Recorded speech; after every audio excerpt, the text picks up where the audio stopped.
Banking तो जानते होंगे।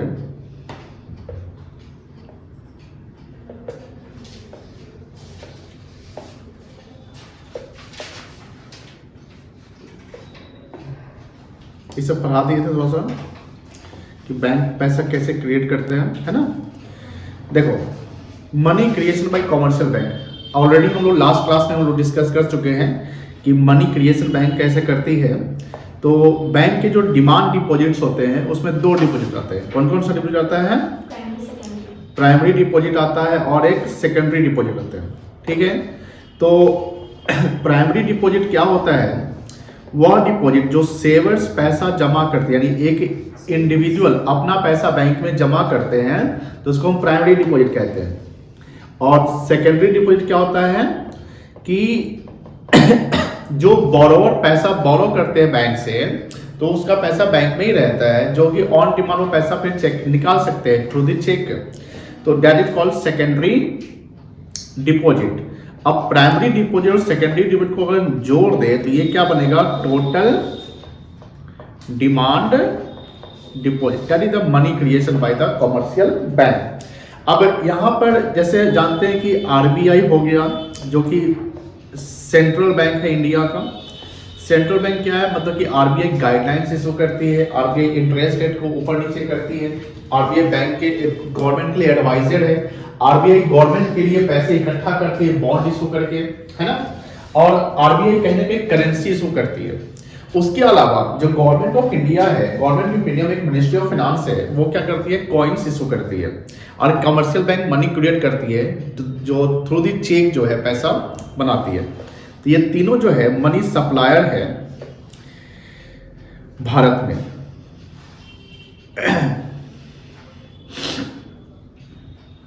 सीआरआर समझिए, सीआरआर कैश का जो फुल फॉर्म होता है, वो फुल फॉर्म क्या होता है? Cash reserve ratio.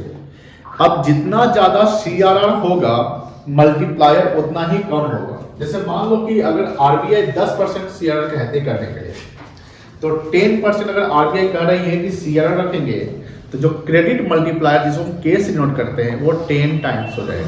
कितना होगा? 10 टाइम्स। 100/10 कितना जाएगा? 10 टाइम्स। अगर आरबीआई बोलती है कि 20% सीआरआर रखना है, तो क्रेडिट मल्टीप्लायर कितना हो जाएगा? 5 टाइम्स हो जाएगा। अगर 5% रखना है तो क्रेडिट मल्टीप्लायर कितना हो जाएगा? 20 टाइम्स हो जाएगा। तो जब इन्फ्लेशन को कंट्रोल करना होता है तो सीआरआर को बढ़ाया जाता है। अगर डिफ्लेशन को कंट्रोल करना है या मनी सप्लाई को मार्केट में बढ़ाना है तो सीआरआर को क्या कर दिया जाएगा? कम कर दिया जाता है।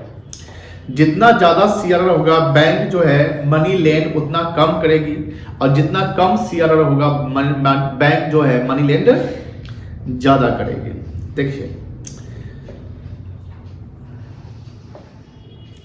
CRR is determined not by the commercial bank themselves but by the RBI। तो CRR कौन डिटरमाइन करेगा? RBI। RBI को हम बोलते हैं reserve bank of India. It is also called the legal reserve ratio, जिसको LRR कहते हैं। यानी ये मेंटेन हर बैंक को कंपल्सरी करना है according to the RBI guideline. और जैसे मान लो कि SBI CRR मेंटेन करती है, तो SBI CRR का पैसा कहाँ जमा रखेगी? आरबीआई में जमा रखेगी। यानी सीआर का पैसा आरबीआई में रिजर्व रहता है हर बैंक का। Also the commercial bank are required to keep the stipulated liquidity required cash reserve not with themselves but with the RBI, जिसको हम बोलते हैं CRR. Of course the bank can keep excess reserve और vault cash, इसको बोलते हैं SLR. क्या बोलते हैं? SLR. SLR statutory liquidity ratio हो गया, जहां बैंक जो है अपने पास पैसा रिजर्व रखती है कि डिमांड जब होगा पैसे का तो हम उससे पेमेंट करेंगे। Once CRR is known as fixed by the RBI, we can find out the credit multiplier, जिसको हम K से नोट करते हैं। अब क्रेडिट मल्टीप्लायर कैसे निकलता है यहां देख लो, 1/CRR। अगर 10% है तो 1/10%, तो ये परसेंटेज ऊपर चल जाएगा तो 100 आ जाएगा, तो 100/10 कितना आ जाएगा? 10। यानी मल्टीप्लायर कितना हो गया? 10। तो 10 मल्टीप्लायर का मतलब हुआ कि जितना CRR है, अगर 10% CRR है, मतलब 1000 CRR है, तो बैंक जो है मनी जो लोन के रूप में देगी उसका 10 गुना देगी। अगर 10% 1000 है तो 10 गुना कितना हो जाएगा? 1000 गुने 10। बैंक मनी लेंड कितना कर सकती है? 10,000। अगर मान लो कि 5% CRR है और 5% CRR है जिसका वैल्यू कितना है? 200, तो क्रेडिट मल्टीप्लायर कितना हो जाएगा बता सकते हैं? 20 टाइम्स हो जाएगा। कितना हो जाएगा बेटा? 20 टाइम्स हो जाएगा।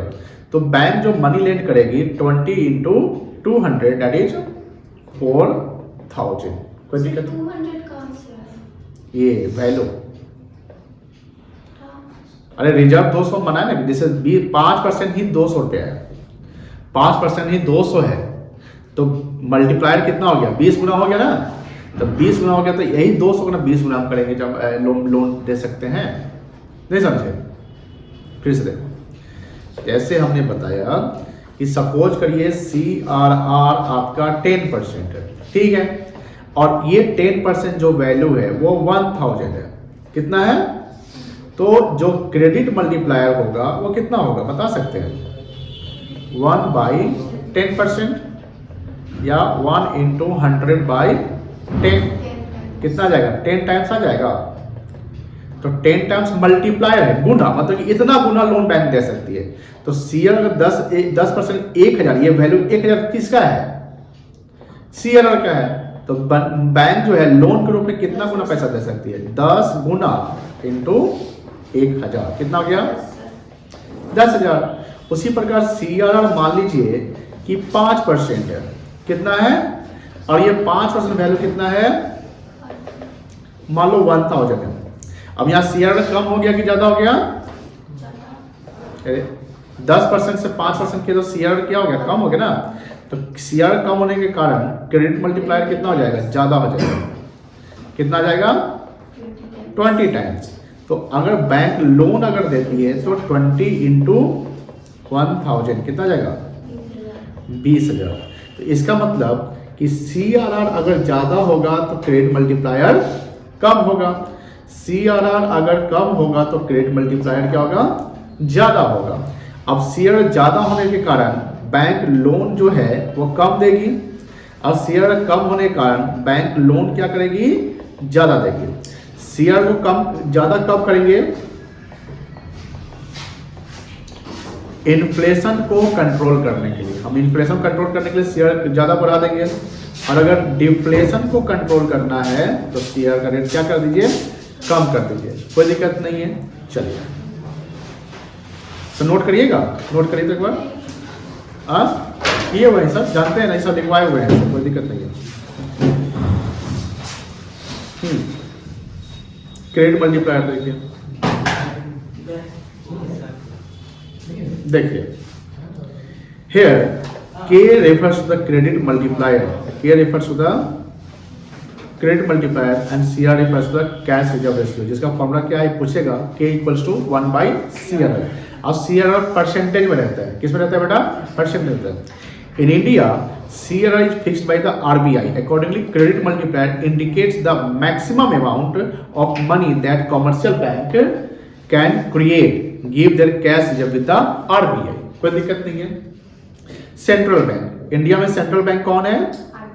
Reserve bank of India. The central bank is the apex bank. Apex मतलब क्या होता है? हाईएस्ट बॉडी, सुप्रीम, इससे ऊपर नहीं होता है। Bank that controls the entire banking system of a country, यानी पूरे इंडिया का बैंकिंग सिस्टम कौन कंट्रोल करता है? Reserve bank. It is sole agency, sole मतलब कि ये सिंगल एजेंसी है जो पूरे बैंकिंग सिस्टम को कंट्रोल करती है। That of note issuing and controls the supply of money in the economy. ये RBI ही एक ऐसी ऑर्गेनाइजेशन है, स्टैट्यूटरी ऑर्गेनाइजेशन जिसको बोलते हैं, जो नोट इशू, करेंसी इशू करता है। यानी भारत में अगर रुपया छापता है तो करेंसी छापने वाला एजेंसी कौन है? तो क्या बोलेंगे आप? Reserve bank of India. इसके अलावा कोई और एजेंसी छापती है क्या? सेबी पैसा छापती है? नहीं छापती है। और कोई मंत्रालय? नहीं। हाँ, मिनिस्ट्री ऑफ फाइनेंस 1 रुपए का नोट छापता है। मिनिस्ट्री ऑफ फाइनेंस कितने रुपए का नोट छापता है? 1 रुपए का नोट छापता है। It serves as a banker to the government. Banker to the government, तो गवर्नमेंट को पैसे जमा करने हैं, पैसे निकालने हैं तो RBI से हेल्प ले सकती है। And manage the forex, forex मतलब फॉरेन करेंसी। जब फॉरेन एक्सचेंज का कस्टोडियन इंडिया में कौन है? तो reserve bank of India. RBI is the central bank of India. Central bank, अब इनका फंक्शन क्या क्या है? तो सेंट्रल बैंक का फंक्शन है कि बैंक नोट इशू करती है। Central bank of a country has the exclusive मतलब क्या होता है, उन्हीं को सिर्फ ये पावर मिला हुआ है, दैट इज राइट, जिसको हम क्या बोल सकते हैं, monopoly rights of issuing note. This is called the currency authority function of the central bank. The note issued by the central bank are an unlimited legal tender. Unlimited legal tender होता हुआ कि अगर मेरे पास 500 का note है तो कितनों बार किसी के हाथ जाएगा, वैल्यू उसका कितना रहेगा, 500 रहेगा, जब तक कि सरकार नोट बंद न कर दे। मान लो कि हमको 500 का नोट आया, 500 रुपए हमने किसी को दिया, वो किसी और से खरीदा, वो किसी और को दिया, तो क्या यही 500 रुपया क्या हो रहा है, पूरे मनी सर्कुलेट हो रहा है पूरे इंडिया में। दूसरा फंक्शन क्या है आरबीआई का, कि ये गवर्नमेंट के लिए बैंकर का रोल प्ले करती है। गवर्नमेंट के लिए बैंकर मतलब कि गवर्नमेंट के लिए काम करती है। जैसे गवर्नमेंट का अकाउंट मैनेज करती है, गवर्नमेंट के लिए सेल बाय और सेल करती है सिक्योरिटी, जैसे किसान विकास पत्र हो गया, एनसीसी हो गया आपका, पीपीएफ प्रोविडेंट फंड हो गया, गवर्नमेंट बॉन्ड हो गया, ये सब गवर्नमेंट के लिए सेल करती है, सिक्योरिटी या बाय करती है on behalf of the government. Government के लिए एडवाइजर का भी काम करती है, जैसे मॉनेटरी पॉलिसी। इंडिया में इकोनॉमी को कंट्रोल करने के लिए आरबीआई कौन सी पॉलिसी लाएगी, मॉनेटरी पॉलिसी। चलिए दूसरा, कि जितनी भी बैंकिंग सिस्टम इंडिया में है उस बैंक के लिए आरबीआई क्या रोल प्ले करता है, सुपरवाइजरी का। सुपरवाइजरी मतलब भैया उसको निगरानी में रखता है। आरबीआई सभी बैंक के फंक्शंस को, सभी बैंक के काम को, बैंक क्या इंटरेस्ट चार्ज कर रही है, बैंक क्या फंक्शन कर रही है, कैसे लोन दे रही है, कितना मार्जिन लेके चल रही है, ये सारा कुछ सुपरवाइज कौन करता है, reserve bank. As a bankers bank it has almost the same relation with the other banks in the country as the commercial bank has its customer. 3 observation क्या क्या है, central bank accepts deposits from the commercial bank। देखिए, एक individual का bank account RBI में नहीं होता है, एक इंडिविजुअल का बैंक अकाउंट कॉमर्शियल बैंक में होता है। जैसे हमारा आपका सबका बैंक अकाउंट कहाँ होगा, कॉमर्शियल बैंक में, चाहे वो प्राइवेट सेक्टर हो या पब्लिक सेक्टर हो। लेकिन हर बैंक का बैंक अकाउंट किसके पास होगा, रिजर्व बैंक। जैसे नोटबंदी हुआ, तो जब नोटबंदी हुआ तो पुराना नोट सभी लोग कहाँ जमा किए, रिजर्व बैंक में जमा किए कि बैंक में जाकर जमा किए, बैंक में जाकर जमा किए। आप किसी बैंक में जमा कर सकते थे, ऐसा नहीं है कि आपका अपना ही बैंक होना चाहिए। लेकिन जब नोट सभी बैंक के पास जो पुराने नोट आए, वो बैंक वो पैसा कहाँ रख दिया, आरबीआई में, तो अपने अकाउंट पे ही ना डाला होगा कि हाँ मेरे अकाउंट से 500 करोड़ 1000 करोड़ जो भी है।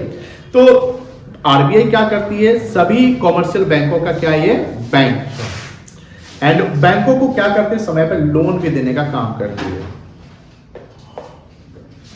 दूसरा, central bank provides the clearing house. Clearing house क्या होता है, क्लियरिंग हाउस क्या होता है,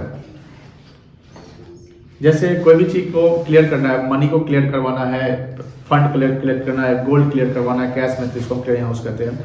facility to the commercial bank is a cheque clearing facility provided at one centre to the all bank. It is a supervisory role. The central bank ensures that the commercial bank show compliance. Compliance मतलब comply करना, rules regulation को follow करना ही compliance कहलाता है। To its directives, particularly relating to CRR and SLR. The central bank changes CRR, SLR and when required.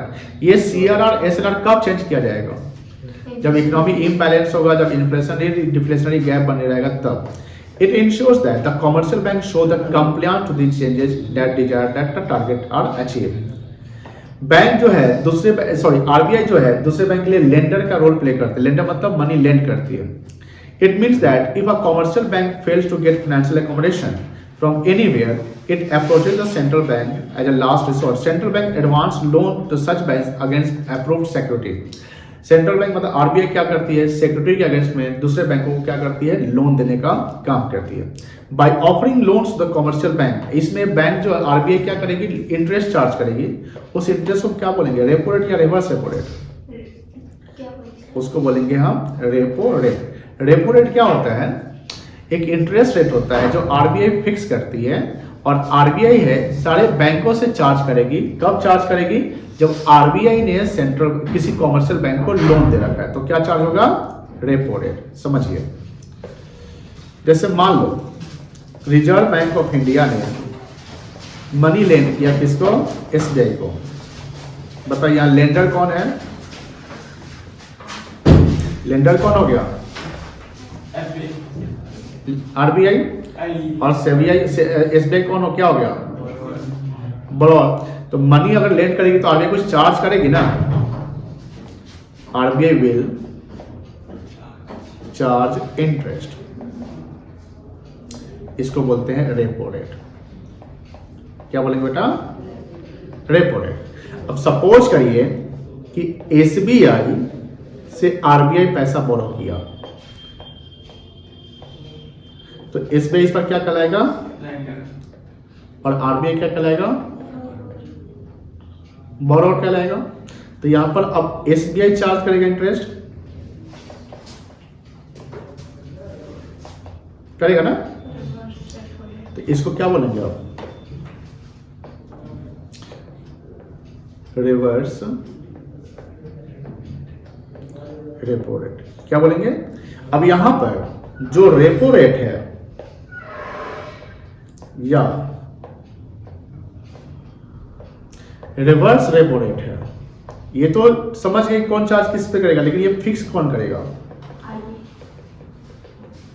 ये दोनों rate fix करेगा reserve bank of India. अब कैसे फिक्स करेगा? अकॉर्डिंग टू इकोनॉमिक सिचुएशन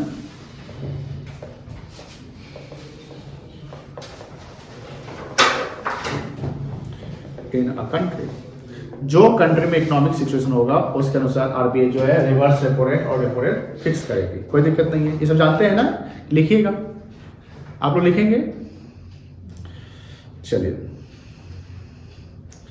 उसके बाद आरबीआई क्या है? फॉरेन करेंसी का कस्टोडियन है। कस्टोडियन मतलब क्या होता है? कस्टडी में, यानी जितना भी फॉरेन करेंसी इंडिया में एक्सपोर्ट के थ्रू आता है उसको किसके पास जमा होता है? रिजर्व बैंक के पास जमा होता है। दूसरा क्लियरिंग हाउस, अभी जस्ट बताया कि आगे चेक के थ्रू क्लियरिंग हाउस यानी वन सेंटर बनाती है जहां सभी कमर्शियल बैंक पैसे को क्या करते हैं? क्लियर कराते हैं। आरबीआई क्रेडिट कंट्रोल करती है। क्रेडिट कंट्रोल का मतलब हुआ कि आरबीआई यहां पर मार्जिन बता दी कितना परसेंट मार्जिन देना है, किस सेक्टर को लोन देना है, किस सेक्टर को लोन नहीं देना है, कितना लोन किस सेक्टर को देना है, ये सारा क्रेडिट कहलाता है। क्रेडिट मतलब होता है लोन, और क्रेडिट कंट्रोल कौन करेगा? तो रिजर्व बैंक ऑफ इंडिया करेगा। The principal function of the central bank is to control the supply of credit in the economy. अब इकोनॉमी में क्रेडिट सप्लाई को कंट्रोल करने का मतलब है इन्फ्लेशनरी गैप को कम करना या बराबर लाना। इट इम्प्लाइज इंक्रीज और डिक्रीज द सप्लाई। अब सप्लाई ऑफ मनी को इंक्रीज करना है या डिक्रीज करना है वो क्रेडिट कंट्रोल पे डिपेंड करता है। कभी आप लूज भी कर सकते हैं, कभी आप कंट्रोल भी कर सकते हैं। Bye regulating the creation of credit. Creation of credit हुआ जो मनी क्रिएशन जो बैंक सब करती है, जहां पर मार्जिन बनाया जाता है कि हाँ आपको 20% मार्जिन के पे लोन देना है वगैरह वगैरह। By the commercial bank, the central bank needs to control the supply of money to cope मतलब cover up करना with the situation of inflation and deflation। if inflation कब create होगा? inflation कब होता है? जब एग्रीगेट डिमांड ग्रेटर देन हो किससे? एग्रीगेट सब सॉरी उल्टा लिख दिया। एग्रीगेट डिमांड किससे ज्यादा हो? एग्रीगेट सप्लाई से। और डिफ्लेशन कब होगा? जब एग्रीगेट डिमांड लेस देन हो एग्रीगेट सप्लाई से। कोई दिक्कत नहीं है। चलिए, control of money supply. Money supply control करने के दो तरीके हैं, एक क्वांटिटेटिव इंस्ट्रूमेंट्स के थ्रू और एक क्वालिटेटिव इंस्ट्रूमेंट्स के थ्रू। याद रखिएगा, मनी सप्लाई को कंट्रोल करने के दो फंक्शन है, एक क्वांटिटेटिव और एक क्या है बेटा? Qualitative. The central bank adopts various measures to control the supply of money in the economy. Largely, these measures relates to the credit supply by the commercial bank. These are broadly classified as quantitative and qualitative. Following is a brief description. Brief मतलब क्या होता है? संक्षेप, छोटा सा। Of these instruments, it may be noted that these instruments are used to decrease the supply of money when there is inflation. Money supply अगर market में ज्यादा है तो इससे क्या बढ़ेगा? इन्फ्लेशन बढ़ेगा। तो मनी सप्लाई में मार्केट में ज्यादा इन्फ्लेशन बढ़ेगा तो आरबीआई क्या करना पड़ेगा? मनी सप्लाई को कम करना पड़ेगा। मनी सप्लाई जैसे ही कम करेंगे तो इन्फ्लेशन कंट्रोल होगा, लेकिन मनी सप्लाई को कम करने के क्या क्या तरीके हैं वो समझना पड़ेगा। इंटरेस्ट रेट को क्या करना पड़ेगा, बढ़ा देना पड़ेगा। सीआरआर को क्या करना पड़ेगा, बढ़ाना पड़ेगा। एसएलआर को क्या करना पड़ेगा, बढ़ाना पड़ेगा। मार्जिन जो होता है लोन का मार्जिन, उसको भी क्या करना पड़ेगा, बढ़ाना पड़ेगा। तो इससे क्या होगा, लोन लेने वालों की संख्या कम जाएगी और मनी सप्लाई कंट्रोल होगा। उसी प्रकार अगर डिफ्लेशन चल रहा है तो मनी सप्लाई को आरबीआई क्या करेगी, बढ़ा देगी, यानी इंटरेस्ट रेट को कम कर दो, सीआरआर रेपो रेट को भी कम कर दो। अब देखिए quantitative instruments of credit control, पहला है देखो क्वांटिटेटिव इंस्ट्रूमेंट्स क्या है। Quantitative instruments are those instruments of credit control which focus on the overall supply of money in the economy. Supply of money is lowered to tackle the inflation. अब money supply को कम करने का मतलब inflation को हम control कर रहे हैं, और रेज करने का मतलब डिफ्लेशन को कंट्रोल कर रहे हैं। समझ में आ रही, कोई दिक्कत नहीं है। डिफ्लेशन मतलब क्या हुआ, जब मार्केट में डिमांड कम है। डिफ्लेशन मतलब क्या हुआ, मार्केट में डिमांड कम है। डिमांड कम होने का मतलब क्या होता है कि लोगों के पास पैसे नहीं है। अब लोगों के पास पैसे नहीं है, डिमांड कम है, तो इससे क्या होगा, अनवांटेड इन्वेंटरी बन जाएगा सप्लायर का। सप्लाई कम होगा, सप्लाई कम होगा तो इंडस्ट्री बंद होगा, इंडस्ट्री बंद होगा तो अनएम्प्लॉयमेंट क्या होगा, बढ़ जाएगा, गरीबी बढ़ जाएगी। तो आरबीआई यहाँ पर क्या रोल प्ले करेगा, आरबीआई मनी सप्लाई को बढ़ाना चाहेगा कि लोगों के हाथ में पैसे आएंगे तो डिमांड करेंगे, लोग डिमांड करेंगे तो प्रोडक्शन बढ़ेगा, प्रोडक्शन बढ़ेगा तो एम्प्लॉयमेंट बढ़ेगा। तो मनी सप्लाई को बढ़ाने के लिए आरबीआई क्या करने वाली करेगी, इंटरेस्ट रेट को क्या करेगी, कम कर देगी। जैसे इंटरेस्ट रेट कम हो जाएगा तो लोन सस्ता मिलेगा, जब लोन सस्ता मिलेगा तो लोग लोन ज्यादा लेकर मार्केट में मनी को से कोई डिमांड कर सकते हैं। पढ़िए, bank rate. Bank rate refers to the rate of interest at which the RBI lends money to the commercial bank, जिसको हम रेपो रेट भी कहते हैं। It relates to the instant loan requirement of the commercial bank. Repo rate बढ़ाना मतलब inflation control करना, repo rate घटाना मतलब डिफ्लेशन कंट्रोल करना। कोई दिक्कत नहीं है। जैसे देखो, अगर बताओ हम bank rate, RBI bank rate को इंक्रीज कर दिया, बताइए इससे क्या होगा, लोन लेने की संख्या बढ़ेगी, घट जाएगी, बढ़ जाएगी, घट जाएगी। तो घट जाएगी तो मनी सप्लाई क्या होगा, कम होगा कि ज्यादा होगा, मनी सप्लाई क्या हो जाएगा, कम जाएगा ना। मार्केट में मनी कम आ जाएगा, तो मार्केट में मनी कम आ जाएगा तो इसे क्या कंट्रोल होगा, ठीक से बोलिए, हम इन्फ्लेशन कंट्रोल कर देंगे, महंगाई कम कर देंगे, कोई दिक्कत नहीं है। उसी प्रकार बैंक रेट अगर हम कम कर दिए, आरबीआई कम कर दिए, तो लोन लेने की संख्या क्या होगी, बढ़ जाएगी। मनी सप्लाई क्या हो जाएगा, इंक्रीज होगा। इससे क्या कंट्रोल होगा, डिफ्लेशन कंट्रोल हो जाएगा। कोई इशू नहीं है, क्लियर है। चलिए पॉइंट सब वही है। Open market operation. Open market मतलब कि खुले बाजार में आरबीआई जो है गवर्नमेंट के बिहाफ में कुछ गवर्नमेंट का सर्टिफिकेट, जिसको सिक्योरिटीज कहते हैं, फाइनेंशियल इंस्ट्रूमेंट्स कहते हैं, वो बिल बेचती है। जैसे आप पढ़े होंगे ट्रेजरी बिल, पढ़े ट्रेजरी बिल क्या होता है, ट्रेजरी बिल, ट्रेजरी बिल क्या होता है, फाइनेंशियल मार्केट में पढ़े होंगे आप लोग। कितने डिनोमिनेशन का इन्वेस्टमेंट होता है, आरबीआई गवर्नमेंट के बिहाफ में करती है, 25,000 रुपए। मिनिमम कितना होता है, 25,000 रुपए का इन्वेस्टमेंट होता है। चलिए, जिसका लाइफ 364 दिन 14,366 दिन तक होता है। Open market operation refers to the sale and purchase of securities, जैसे सोवरेन गोल्ड बॉन्ड, सुने नाम, एसजीबी के नाम सुने हैं, ये आरबीआई गवर्नमेंट के बिहाफ में इशू करती है। यानी आप वर्चुअली यानी फिजिकली सोना नहीं खरीदते हैं, फिजिकली सोना आप नहीं खरीदते हैं, थ्रू द सोना का भाव में आप इन्वेस्ट करते हैं, एसजीबी। देखिए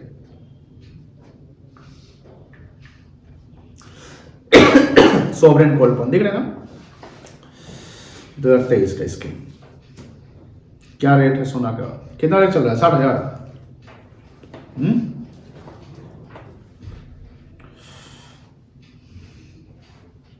देखिए ये आरबीआई का देख रहा है, आरबीआई का ये वेबसाइट है, reserve bank of India, India central bank. इसमें आपको बहुत कुछ मिल सकता है पढ़ने का। ये नोटिफिकेशन नंबर है सोवरेन गोल्ड बॉन्ड स्कीम 2023-24। इसमें आप इन्वेस्टमेंट कर सकते हैं। कम से कम आपको 1 ग्राम खरीदना होगा, है ना, 1 ग्राम का जो भी वैल्यू हो गया। गवर्नमेंट ऑफ इंडिया यानी आरबीआई किसके बिहाफ में ये काम कर रही है? अगर हम सोवरेन गोल्ड बॉन्ड में इन्वेस्टमेंट करेंगे तो पैसा कहाँ पे जाएगा, किसको जाएगा? सरकार को जाएगा। अब ये पैसा आपको मिलेगा कितना साल लगता है? 5 साल का इन्वेस्टमेंट रहता है। गवर्नमेंट ऑफ इंडिया बाय इतना notification has announced series sovereign gold bond scheme 23-24। Under the scheme there will be a distinct sale. ये सब है आपका, मतलब ये डेट है जिस डेट में आप खरीद सकते हैं। इसका रेट भी कहीं होगा नहीं, ये रेट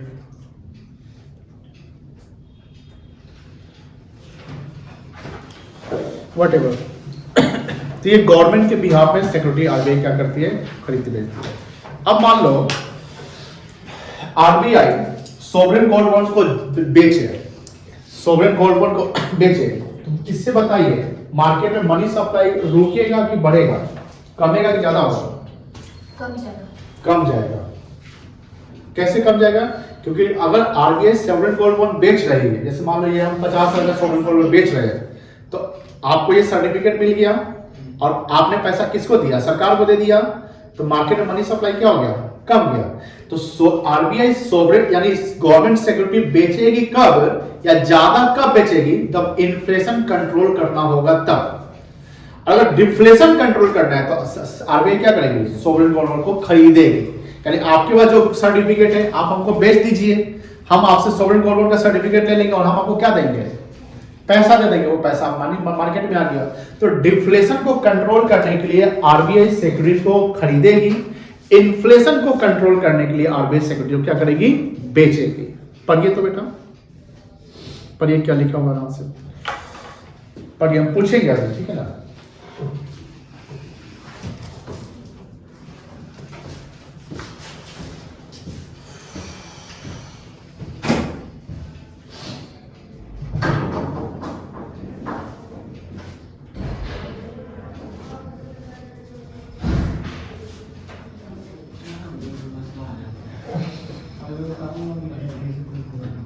बहुत ज्यादा है हमारे तो इस साइड इधर नहीं होगा। मैं जब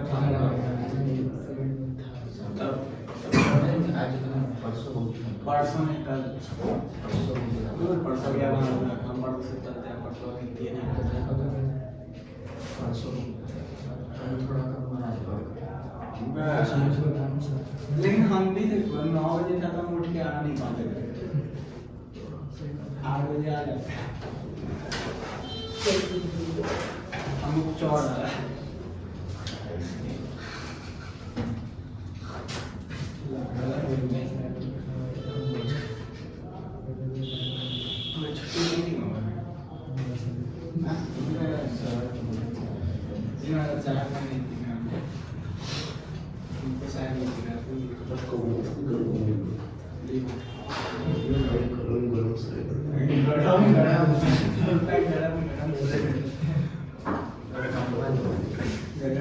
पढ़िए। हाँ क्या लिखा हुआ है बताइए? कैसे करेंगे बताइए, इसमें क्या लिखा हुआ है? जब आरबीआई सिक्योरिटीज को सेल करेगी तो पब्लिक पैसा देगी, मनी सप्लाई कम जाएगा, तो इससे इन्फ्लेशन कंट्रोल होगा। गुड। और जब आरबीआई सेल करेगी सिक्योरिटीज को तो नहीं बाय करेगी सिक्योरिटीज को तो मनी का सप्लाई बढ़ जाएगा, क्योंकि आरबीआई उसका रेट देगी पब्लिक को, इससे डिफ्लेशन कंट्रोल। गुड, ठीक है, कोई दिक्कत नहीं है। रेपो रेट कौन चार्ज करेगा? किस पे? रेपो रेट बढ़ाएंगे तो क्या कंट्रोल होगा? इन्फ्लेशन। रेपो रेट कम करेंगे तो डिफ्लेशन कंट्रोल, कोई दिक्कत नहीं है। रिवर्स रेपो रेट जब कॉमर्शियल लेंड करेगी किसको? आरबीआई को। रिवर्स रेपो रेट बढ़ाने का मतलब क्या कंट्रोल करेंगे? फिर से बोलिए, रिवर्स रेपो रेट बढ़ाने का मतलब क्या कंट्रोल होगा? इन्फ्लेशन। रिवर्स रेपो रेट घटाने का मतलब कोई दिक्कत नहीं है। सीएलआर जानते हैं, कोई दिक्कत नहीं है। एसएलआर जानते हैं। अब ये क्वालिटेटिव इंस्ट्रूमेंट समझिए। क्वालिटेटिव में इंटरेस्ट की बात नहीं होगी, लेकिन इंटरेस्ट के अलावा हम दूसरे तरीके से भी क्रेडिट कंट्रोल कर सकते हैं, जैसे मार्जिन। मार्जिन का मतलब हुआ, जैसे मान लो कि हम होम लोन लेते हैं या ये घर को गिरवी रख मॉर्गेज करके हम बिजनेस के लिए लोन लेते हैं। इस घर की वैल्यू मान लो 1 करोड़ रुपए है, तो 1 करोड़ का हम ये इसका वैल्यूएशन हम किसी एक्चुअली से करवाएंगे, यानी सर्टिफाइड पर्सन से करवाएंगे, क्योंकि बैंक हम मेरे वैल्यूएशन को नहीं मानेगी। अब मान लो कि इसका वैल्यूएशन 1 करोड़ हुआ, तो 1 करोड़ का हम अगर घर मॉर्गेज करते हैं, बैंक हमको 1 करोड़ का लोन देगा कि कम देगा? कम देगा। मान लो कि बैंक बोलता है 20% मार्जिन लेके चलेंगे, तो बैंक हमको कितना मैक्सिमम लोन दे सकती है? 80 लाख। मेरे पास कितने रुपए आ गए? 80 लाख। मनी सप्लाई मार्केट में 80 लाख हो गया। अब सपोज करिए कि बैंक मार्जिन को 20 से 25% कर देती है। 20% कितना कर दिया? 25% कर दिया। अब बताइए हमको बैंक कितना लोन देगा मैक्सिमम? 20% से 25% मार्जिन कर दिया तो 75% ही ना इंटरेस्ट बैंक लोन देगी। तो 75% बैंक लोन दे दी, सॉरी हाँ बैंक लोन देगी, तो हम मेरे हाथ में पहले 80 लाख आता, अब कितना आएगा? 75 लाख। तो मार्जिन को बढ़ाने से मनी सप्लाई कम गया कि बढ़ गया? कम गया। तो इससे क्या कंट्रोल हुआ? इन्फ्लेशन। अब मार्जिन को कम कर देंगे तो बैंक लोन हमको ज्यादा मिलेगा, तो इसे क्या कंट्रोल कर सकते हैं? डिफ्लेशन। यही मार्जिन है। नहीं समझे? नहीं। दूसरा है rationing of credit. Rationing of credit क्या मतलब होता है? जैसे कोटा रिजर्वेशन समझते हैं ना, जैसे नहीं होता कि इस सेक्टर को आरबीआई लोन देगी, एग्रीकल्चर सेक्टर को इतना इंटरेस्ट, एजुकेशन सेक्टर पे, हेल्थ पे, कोई छोटा स्मॉल बिजनेस पे। तो ये कोटा के थ्रू आरबीआई क्या करती है?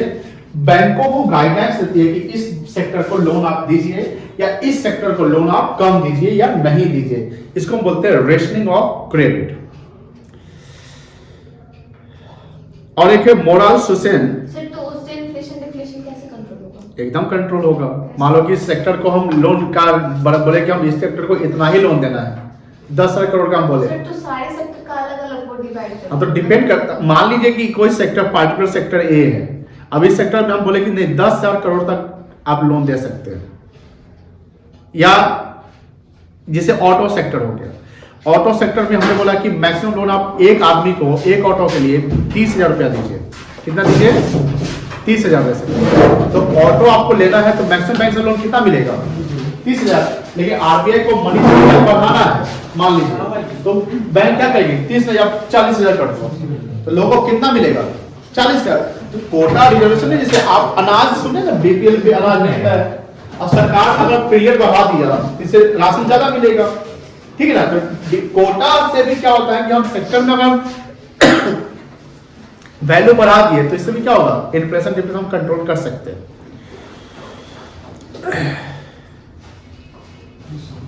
यहां पर मॉडल सिचुएशन होता है जहां पर आरबीआई क्या करती है, समय समय पे एडवाइस देती है कि आपको क्या क्या गाइडलाइंस फॉलो करने हैं। जैसे आप जानते होंगे हर समय समय पे बैंक जो है अपने अकाउंट होल्डर का केवाईसी कराती है। क्या कराती है? केवाईसी। केवाईसी का मतलब नहीं जानते हैं? वेरिफिकेशन होता है sir. Know your customer. KYC full form क्या हुआ? Know your customer. एक फॉर्म होता है केवाईसी फॉर्म जिसको कहते हैं, जहां पर मान लीजिए आपने बैंक अकाउंट खुलवा लिया, 2-3 साल से केवाईसी नहीं हुआ, तो नो योर कस्टमर का मतलब कि जो मेरा बैंक में अकाउंट होल्डर है उसके बारे में हम क्या करें? जाने। तो ये इसके लिए नो योर कस्टमर फॉर्म बनाया जाता है केवाईसी। यह लास्ट टॉपिक था, ये आपका खत्म हो गया। तो ये देखो ध्यान से, हल्ला नहीं करो प्लीज, हल्ला नहीं करो। तो आरबीआई क्रेडिट कंट्रोल करने के लिए क्या कर सकती है? एक क्वांटिटेटिव अप्रोच लगाएगी और एक क्वालिटेटिव।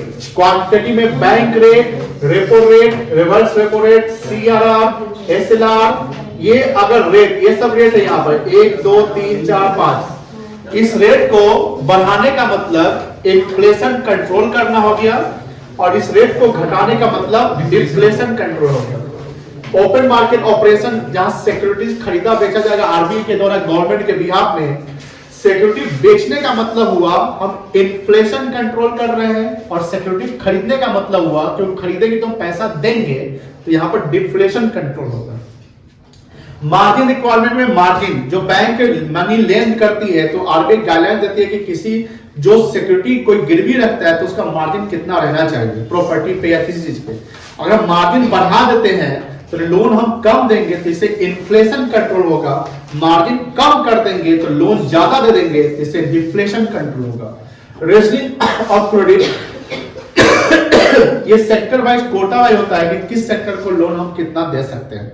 और मोरल सुजेशन क्या होता है, जहां पर आरबीआई एडवाइस देती है कमर्शियल बैंक को कि भैया आप ये सब जो चीजें हैं रिक्वायरमेंट, जो बेसिक रिक्वायरमेंट्स है इसको आप पूरा करिए। एडवाइस जैसे कभी कभी बैंक लोन देती है बिना डॉक्यूमेंट वेरिफिकेशन के, फिजिकल वेरिफिकेशन के, तो इसलिए आरबीआई क्या करती है, एडवाइस देती है कि आप ऐसा नहीं करिए।